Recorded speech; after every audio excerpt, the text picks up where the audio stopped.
Hi, we discussed normal menstruation in the topic of menstrual cycle. Now we are discussing abnormalities of menstruation. If menstruation doesn't occur at time, or if amount is excessive, or if duration of period is more, that is abnormal menstruation. If she is having menses after expected interval, that is delayed menses, infrequent menses, this is oligomenorrhea. If she is having early or frequent menses, this is polymenorrhea.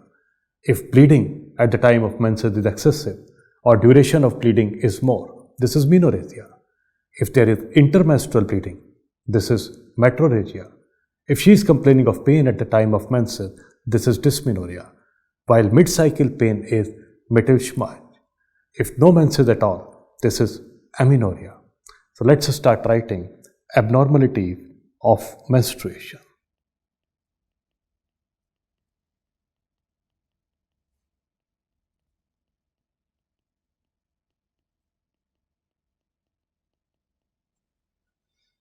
Oligomenorrhea is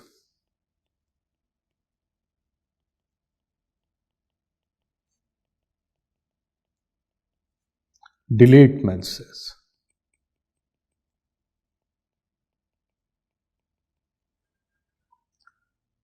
Polymenorrhea, they are early menses, frequent menses. If she is having bleeding before 21 days, before 24 days, this is polymenorrhea.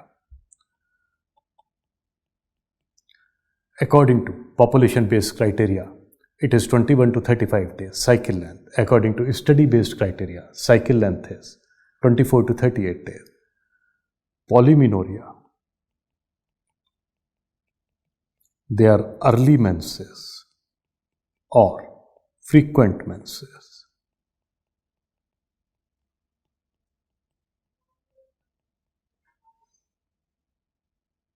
Menorrhagia,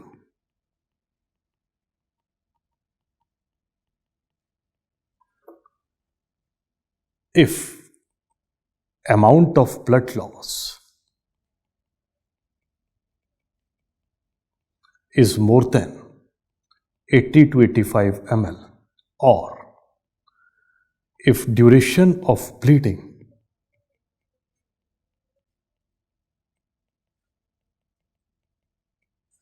is more than 7 days, this is called menorrhagia. If she is having intermenstrual bleeding, this is called metrorrhagia.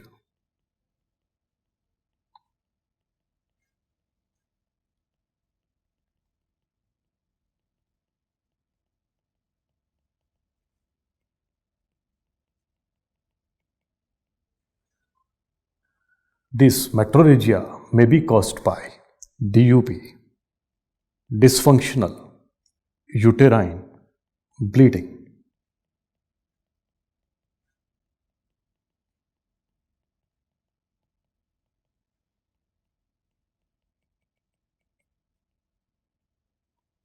And endometrial polyp.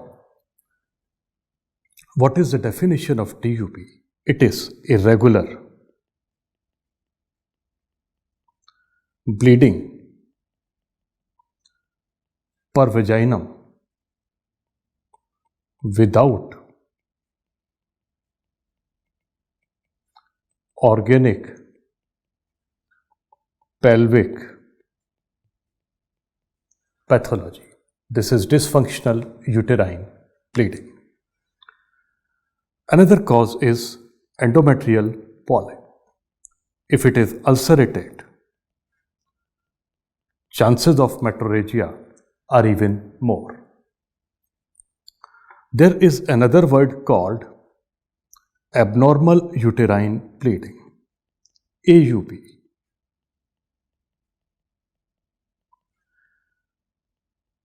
Abnormal uterine bleeding is irregular bleeding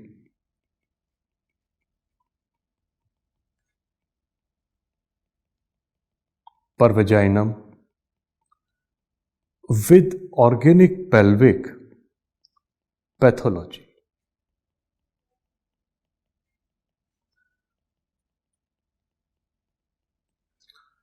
This is AUP. Because it is having some causes, organic pelvic pathology, these causes may be polyps, adenomyosis,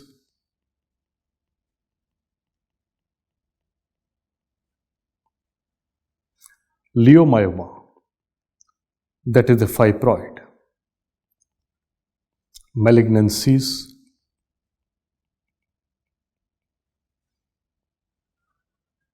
any disorder related to coagulation,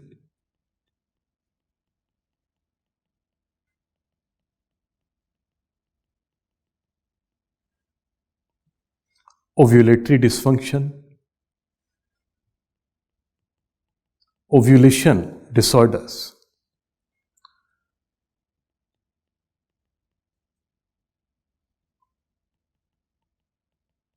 endometrial hyperplasia,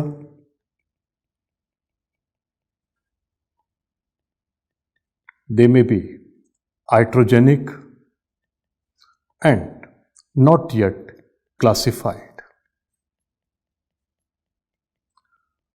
So, if there is no organic pelvic pathology, this is dysfunctional uterine bleeding, and if there is organic pelvic pathology, this is abnormal uterine bleeding, AUP.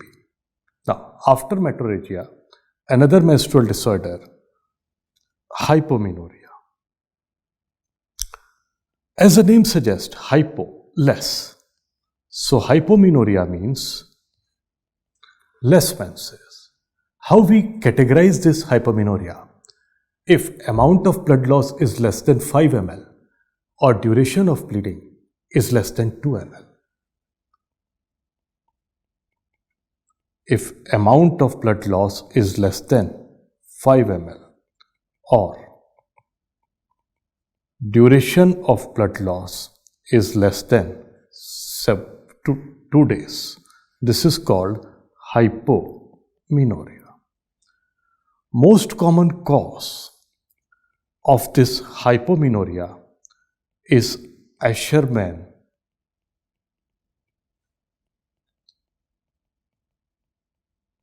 syndrome. What is the Asherman syndrome? Asherman syndrome is formation of fibrous bands in endometrial cavity. This is endometrium. This is uterus. Outermost layer of uterus is serosa, middle layer of uterus is myometrium, and this innermost is endometrium. And if fibrous bands develop in endometrium, this is called Asherman syndrome. This is the most common cause of hypomenorrhea. And other causes which may lead to Asherman syndrome are: the most common cause of Asherman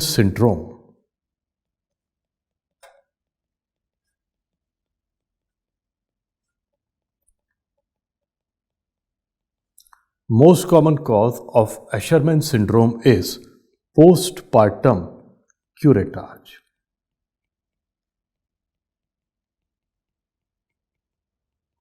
This is the most common cause of Asherman syndrome. Other causes of Asherman syndrome are post-abortal curettage and endometrial tuberculosis, endometrial TB. How to manage this Asherman syndrome? Let's see, how does this Asherman syndrome look like? This is the peak of Asherman syndrome. If you are doing an ultrasound, you can see nicely, these are the fibrous bands. These are the fibrous bands which have developed in endometrial cavity. This is myometrium and this is endometrium. And what we have performed a saline infusion sonography. What is the saline infusion sonography? We have instilled some fluid in endometrial cavity, which gives a good contrast for visualization of anything whether this is a submucous fibroid or an endometrial polyp or some fibrous bands in endometrial cavity. So this SIS, popularly known as saline infusion sonography, is the best method to visualize anything in endometrial cavity, and you can see how beautifully this ultrasound image is showing the presence of these fibrous bands in endometrium. And once these fibrous bands have developed, they result in hypomenorrhea. Now, what is the treatment of this Asherman syndrome? Unless we break these fibrous bands, endometrium will not proliferate properly. And what is menstruation? A normal menstruation is shading of endometrium. And if endometrium is thin, how much of it would be shed off? Less, which will result in hypomenorrhea. So the best method is to break them. Now, how to break them? Can you go inside the uterus blindly and break them? No way. You need to have some camera so that you will be cutting fibrous bands only. Otherwise, if your instrument is striking at normal pair area, you are further creating some inflammation which will result in formation of other fibrous bands. So the best way is to use a camera, and after using camera, cut these fibrous bands. This is called hysteroscopic adhesiolysis. What is this called? Hysteroscopic adhesiolysis. Once you have cut these fibrous bands, you need to put something inside endometrial cavity. What is this something? This something is either a balloon catheter or intrauterine contraceptive device, which will prevent apposition of anterior and posterior walls of endometrium. Followed by, you need to give something because this endometrium had remained dormant for a longer time. So what do you want to give to start this scooter? You have to just give a kick. And what is the kick of this endometrium? Kick of this endometrium is estrogen. So you have to give estrogen replacement therapy for adequate endometrial proliferation. And my loving students, mere pyare bachcho, you know it very well. If uterus is intact, of course we are discussing Asherman syndrome. So obviously she is having uterus inside. We don't give unopposed estrogen. What is the drawback of unopposed estrogen? If unopposed or isolated estrogen is given, it results in endometrial hyperplasia, which later on may convert to endometrial cancer. So we add progesterone to counteract side effects of estrogen. Progesterone, if given continuously, downregulates estrogen receptor. And if in any patient, we are not discussing Asherman syndrome, she may be having some other problem and estrogen is required. Maybe she is postmenopausal and by that time hysterectomy has been done, maybe due to various reasons. She might be having endometriosis in reproductive age, she might be having fibroids in reproductive age, she might be having some abnormal uterine bleeding or dysfunctional uterine bleeding which was very excessive, so she required hysterectomy. Otherwise she could become anemic. So if by chance hysterectomy has been done and you need to replace estrogen exogenously, then isolated estrogen can be given. But if she is having a uterus, then we definitely add progesterone along with estrogen. And what topic are we discussing right now? Asherman syndrome. So you have to give progesterone along with estrogen. Right on? So management of this Asherman syndrome is hysteroscopic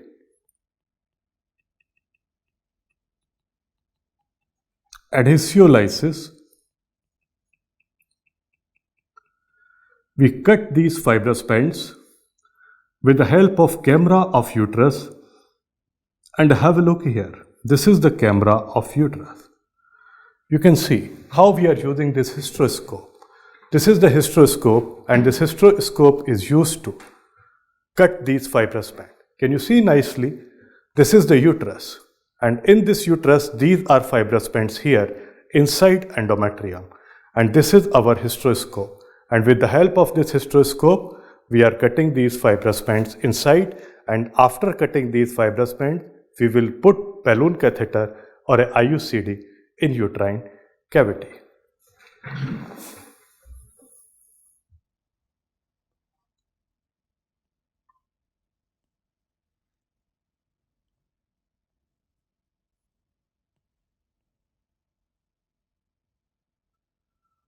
This is how you can compare very well. This is a normal uterus here, where you can see this endometrial cavity is absolutely empty. There are no fibrous band. While you can see this endometrium, this contains fibrous band, which are seen as echogenic areas in endometrium, linear echogenic areas in endometrium if you are doing an ultrasound. Of course, transvaginal ultrasound is better than transabdominal ultrasound. And to visualize these things in endometrium, what is better? We should instill some saline to give a contrast, which is called saline infusion sonography.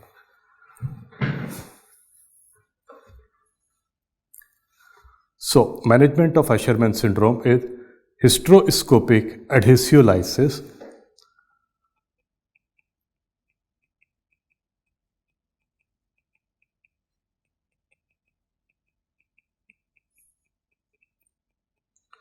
which is followed by insertion of balloon catheter or IUCD, which is followed by administration of estrogen and progesterone. So this is hypomenorrhea. Another menstrual disorder after hypomenorrhea is cryptomenorrhea,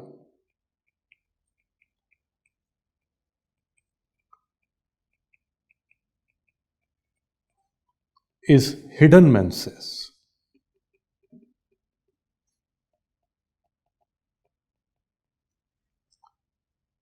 Mother will come with the daughter. Doctor, my daughter has not yet started menstruating. She is an unmarried girl. In unmarried girl, per vaginal examination is contraindicated, so we will do a per speculum examination.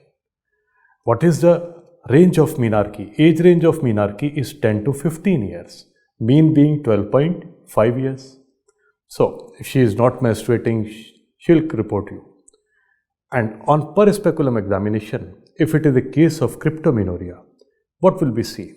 If there is regular endometrial shedding, which is happening every month, but it is not coming out. So this blood is collected inside. And if you are doing a per speculum examination, there will be a tense bluish bulge on hymen, which is due to collected blood. Then what can be the causes of this cryptomenorrhea? Any obstruction in the outlet. Most common is imperforate hymen. Other causes are transverse vaginal septum and vaginal atresia. Let's write down. Most common cause of cryptomenorrhea is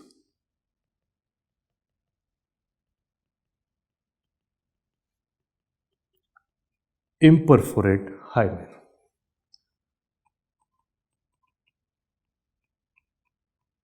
Other causes are transverse vaginal septum,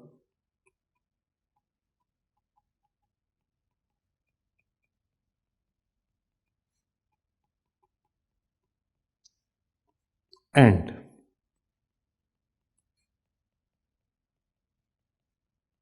vaginal atresia. What is this imperforate hymen? If you have a look at normal hymen, this is how a normal hymen looks like. You can see there is an opening in hymen, and through this opening, blood comes out every month. And if this opening is absent, this is called imperforate hymen. This is basic anatomy of vulva. There are two labia majora, inside labia minora, and you can see this is a urethral opening and this is vaginal opening. And if there is no opening in hymen, this is called imperforate hymen. Let's have a look at the pic of imperforate hymen, where there is no opening in hymen. Have a look here. If you are doing a per speculum examination, you can see this tense bluish bulge. This is that tense bluish bulge which is due to collected blood, and you can see there is no opening in hymen. This is imperforate hymen, which is the most common cause of cryptomenorrhea. Now, per speculum examination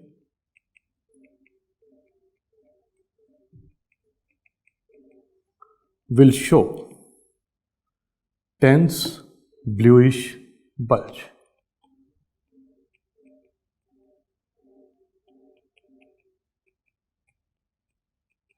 As soon as you see tense bluish bulge, you are alarmed that this may be due to collected blood. So what is done next? We confirm our finding with per-rectal examination. And in per-rectal examination, you will appreciate fullness due to collected blood.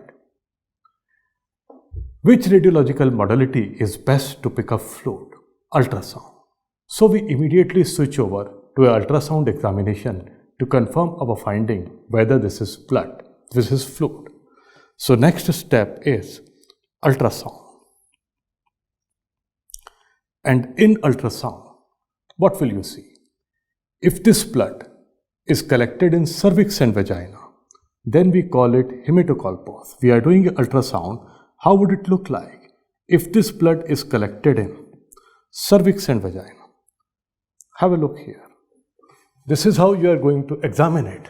You are doing a trans-abdominal ultrasound because she is an unmarried girl. And to do a trans-abdominal ultrasound, we need a full urinary bladder. This is full urinary bladder. This is cervix. This is vagina. This is anterior wall of uterus. This is fundus. This is anterior wall of uterus. And this thin is echogenic endometrial stripe. This is posterior wall of uterus. And this is cervix and vagina. You can see this anechoic area. This fluid in ultrasound appears black, which is called anechoic. And this cervix and vagina, they are filled with this fluid, which is blood. So this is called hematometra. If she is reporting late, after say another 3 months or 5 months or 6 months, what is happening? Because there is obstruction in the outlet, this blood will start ascending up. And later on, this uterus will also be filled up with blood. And if uterus is filled with blood, this is called hematometra. And if this blood further ascends up and fallopian tubes are also filled up, this is called hematosalpinx. And finally, this blood may trickle down in peritoneal cavity via femoral ends of fallopian tube. That is called hemoperitoneum. So what is the correct sequence of ultrasound findings in cryptomenorrhea? First of all, there would be hematocolpos, followed by hematometra, followed by hematosalpinx, and finally hemoperitoneum. In this ultrasound image, this is uterus, this is cervix, and this is vagina. Fine. So this is how we diagnose hematocolpos. If this blood further ascends up and uterus is also filled up with this blood, this is called hematometra. You can see how beautifully this cervix is filled with blood, and then this blood is ascending up and uterus is also filled up. This is hematometra. So in ultrasound, correct sequence of events is hematocolpos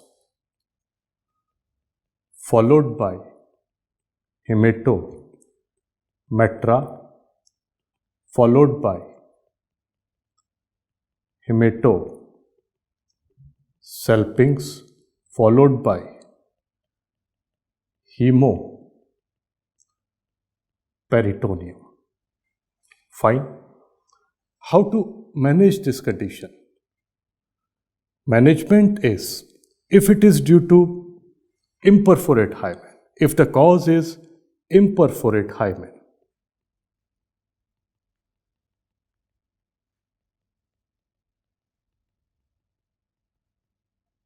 then we give cruciate incision over hymen. We give cruciate incision or crisscross incision or diagonal incision on hymen. Crisscross incision or cruciate incision or diagonal incision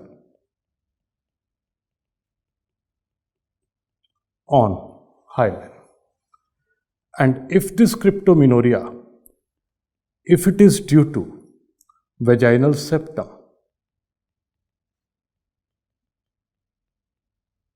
Then we go for septal resection.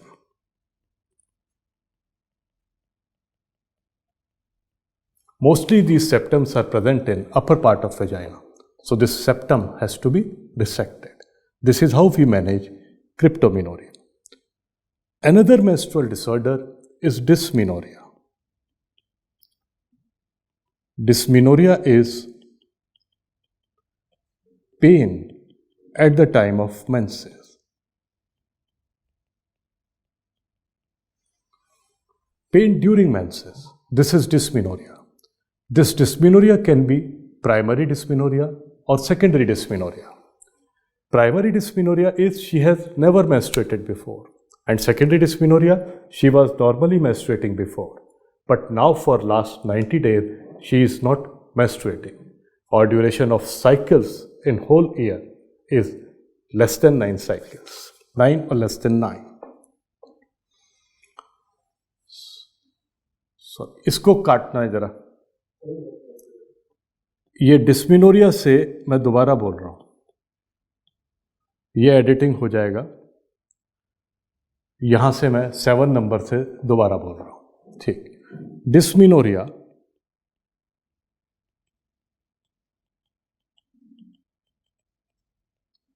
is pain during menses. This dysmenorrhea can be primary dysmenorrhea or secondary dysmenorrhea.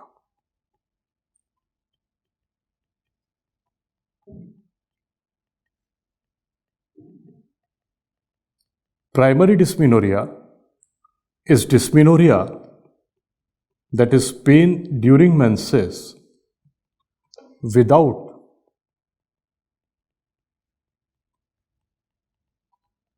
organic pelvic pathology. While secondary dysmenorrhea is dysmenorrhea with organic pelvic pathology. So, most common cause of primary dysmenorrhea is genetic. Genetically, levels of prostaglandins, they are very high, and because of these high prostaglandins, there is excessive pain, myometrial contractions. This is the reason for this dysmenorrhea. Because there is no organic pelvic pathology, it doesn't require any disease for this dysmenorrhea to start. This is why this dysmenorrhea begins very early in life. Very early means when our hypothalamo-pituitary ovarian axis, this activity starts, this is activated. What is happening? Like a scooter. When a scooter starts, ghurr, ghurr, ghurr. So this is like a ghurr, ghurr, ghurr of the scooter. When a hypothalamo-pituitary ovarian axis starts, it starts like a scooter. What is this ghurr, ghurr, ghurr? Hypothalamus, pituitary and ovary, they are not in coordination. Either there is inadequate GnRH or inadequate FSH or inadequate estradiol. So finally, if estradiol is inadequate, LH surge peak will not be attained and ovulation will not occur. This is why initially, to start with, cycles are irregular because they are anovulatory cycles. And anovulatory cycles are always painless. Why they are painless? What is the cause of pain? Trauma, rupture, prostaglandins. This is why this dysmenorrhea begins few months after menarche. Once few months are passed, means when a scooter is running at a smooth pace, this ghurr, ghurr, ghurr has settled down and the scooter is running at a smooth pace, then ovulation starts happening and this pain may start. Fine. So, it starts few months after menarche.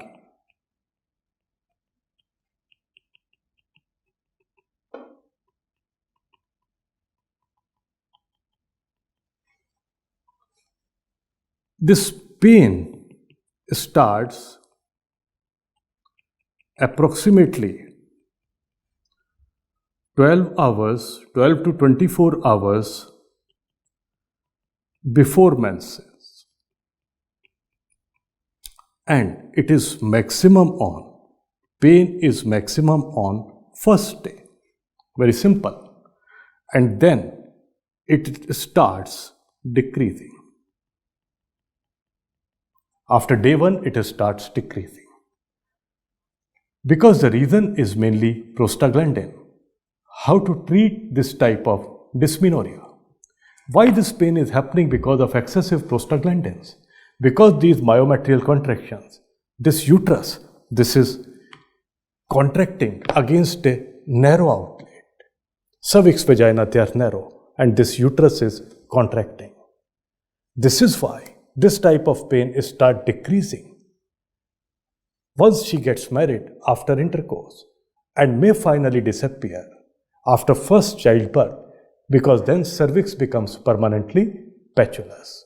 So this is why whenever mother or parents, they are coming with the daughter and they are worried and they are troubled with that she is continuously having this dysmenorrhea and we are not relieved with that, then we start saying, "Bitiya ki shadi karwa dijiye, get her married."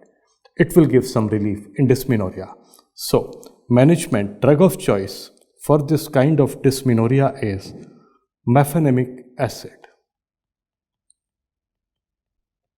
which is a prostaglandin synthetase inhibitor. This is the drug of choice. Other drugs which can be used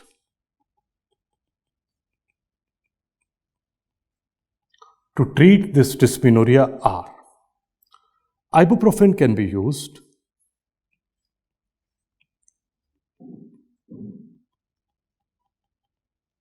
naproxen can be used, drotaverine, hyoscine, dicyclomine,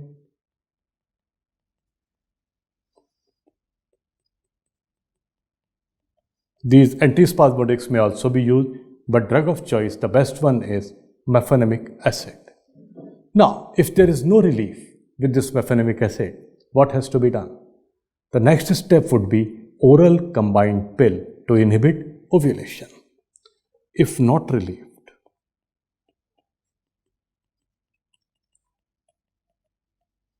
then the next drug is oral combined pills.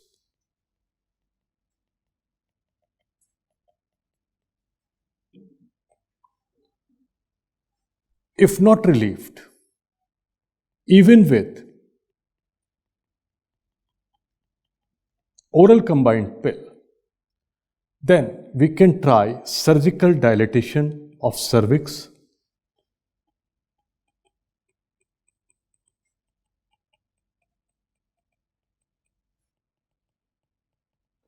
presacral nerve ablation,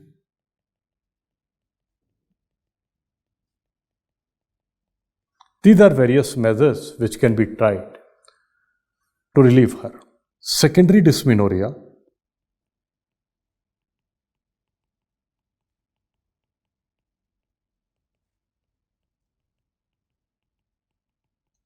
is dysmenorrhea with organic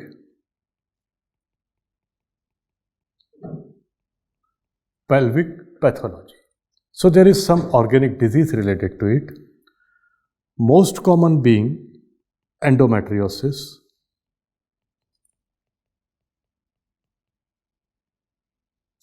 but sometimes it can be seen with fibroids also, with unicornuate uterus.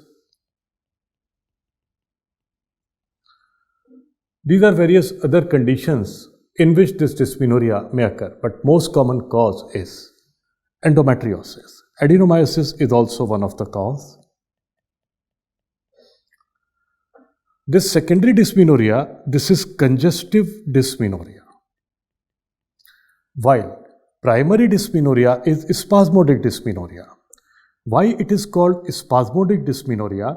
Because of these prostaglandins, there is spasm of myometrium because of excessive myometrial contraction.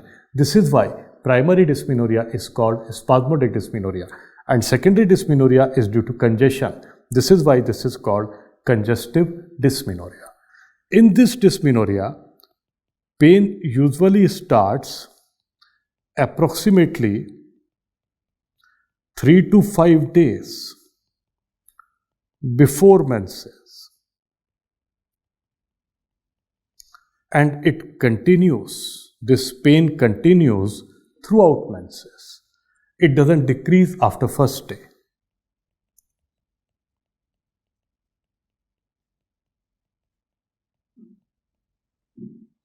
And this dysmenorrhea is treated according to the cause. If it is endometriosis, we will treat endometriosis.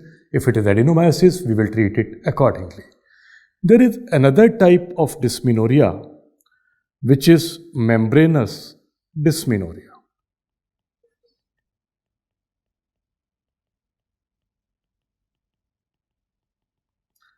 What is this membranous dysmenorrhea? Instead of blood coming out, this endometrial tissue, this is coming out. This endometrial tissue is coming out, and patient comes to us, Doctor Sahab, I pass this out of vagina. I pass this per vagina. And she is bringing this piece. She is really worried. What has happened to her? And once she brings this piece, and we have a look at this piece, and something strikes, something starts happening to our mind. It could be one of those rare ones. Then we send it for histopathology, because only pathologist can make the horoscope, what it is all about. And then pathologist gives the report or even ring you, this is endometrium and nothing else. So if there is defect in fibrinolytic system, instead of blood, it is not getting lysed. So endometrium itself is shed off in the form of a membrane. This is called membranous dysmenorrhea. So endometrium is shed off, expelled without fibrinolysis.